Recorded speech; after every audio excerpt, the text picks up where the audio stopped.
আসসালামু আলাইকুম। আমরা কাউন্টেবল এবং আনকাউন্টেবল নাউনের প্রকারভেদ মানে এই দুটোর মধ্যে প্রকারভেদ না সরি মূল পার্থক্য, এই দুটোর মধ্যে মূল পার্থক্য নিয়ে আমরা আলোচনা করতেছিলাম। অর্থাৎ গণনার দিক থেকে নাউন আমরা বলছিলাম দুই প্রকার, এর মধ্যে একটা কাউন্টেবল আনকাউন্টেবল নাউন, এগুলোর পরিচয়, হ্যাঁ, এবং এগুলো কিছু উদাহরণ দেওয়া হয়েছে। এখন আমরা কিছু মূল পার্থক্য নিয়ে আলোচনা করতেছিলাম। তো আরেকটা পার্থক্য কি, যে কাউন্টেবল নাউন প্লুরাল ফর্ম হয়। কাউন্টেবল নাউন এটা প্লুরাল, হ্যাঁ আচ্ছা, কাউন্টেবল নাউন প্লুরাল ফর্ম হয়। অর্থাৎ এটা এটা আমরা এভাবে বলতে পারি, কাউন্টেবল নাউনটা প্লুরালও হয়, প্লুরালও হয়, সিঙ্গুলারও হয়। আচ্ছা, তাহলে কাউন্টেবল নাউন সিঙ্গুলারও হয়, প্লুরালও হয়। এক্ষেত্রে কি, পেনটা প্লুরাল, পেন্স প্লুরাল, আবার বুকস এটাও কি প্লুরাল, আবার বলতে পারি পেন বা বুক। তাহলে কাউন্টেবল নাউন সিঙ্গুলারও হয়, প্লুরালও হয়, সিঙ্গুলারও হয়, প্লুরালও হয়। কিন্তু আনকাউন্টেবল নাউন এটা কখনো প্লুরাল হয় না, এটা প্লুরাল হয় না, এটা অলওয়েজ কি একবচন হিসেবে ব্যবহার হয়। যেমন ওয়েল, ওয়াটার, ওয়াটার্স যদি বলি ভুল, ওয়েলস যদি বলি ভুল, আবার অনেস্টিস, অনেস্টি থেকে অনেস্টিস যদি বলি এটাও কি ভুল।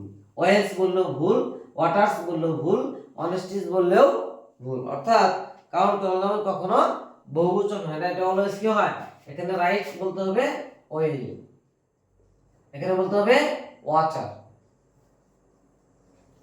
অর্থাৎ আনকাউন্টেবল নাউন কি হয় না, কখনো এটা প্লুরাল হয় না। প্লুরাল হলে এটা ভুল, অলওয়েজ কি হয়, এটা সিঙ্গুলার। তো আরেকটা বলছিলাম এখানে, এই কাউন্টেবল নাউনের উপরে ভার্বটা প্লুরালও হতে পারে, সিঙ্গুলারও হতে পারে। সাবজেক্ট যদি কি হয়, প্লুরাল হয়, যেহেতু কাউন্টেবল নাউন আমরা জানি কি প্লুরালও হয় আবার সিঙ্গুলারও হয়। তো কাউন্টেবল নাউন যখন সাবজেক্ট হিসেবে ব্যবহৃত হবে, তখন যেটা যদি প্লুরাল হয় তাহলে ভার্বটা ডেফিনেটলি প্লুরাল হবে। আবার যদি কাউন্টেবল নাউন যখন সাবজেক্ট হিসেবে ব্যবহৃত হবে, সিঙ্গুলার থাকবে, তখন ভার্বটা সিঙ্গুলার হবে। এটাই আমরা জানি, subject singular, verb singular, subject plural, ভার্বটাও ডেফিনেটলি প্লুরাল। তাহলে দ্য বয় ইজ নাইস, ছেলেটি সুন্দর। দ্য বয়েজ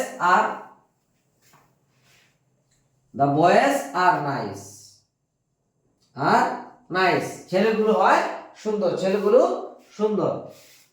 তাহলে কাউন্টেবল নাউনের ভার্বটি সিঙ্গুলার হয়, আবার কাউন্টেবল নাউনের ভার্বটি প্লুরাল হয়।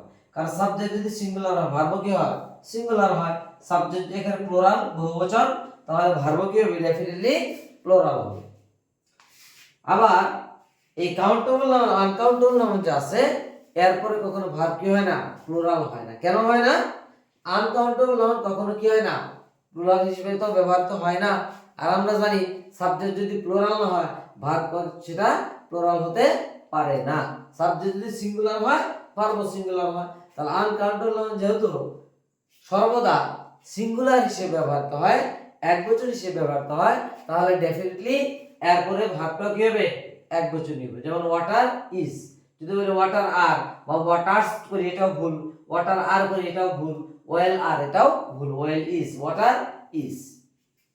তাহলে আমরা পরবর্তীতে আরো কিছু কাউন্টেবল আনকাউন্টেবল কিছু রুল, আরো কিছু নিয়ম নিয়ে আমরা আলোচনা করব। সবাই ভালো থাকবেন, আল্লাহ হাফেজ।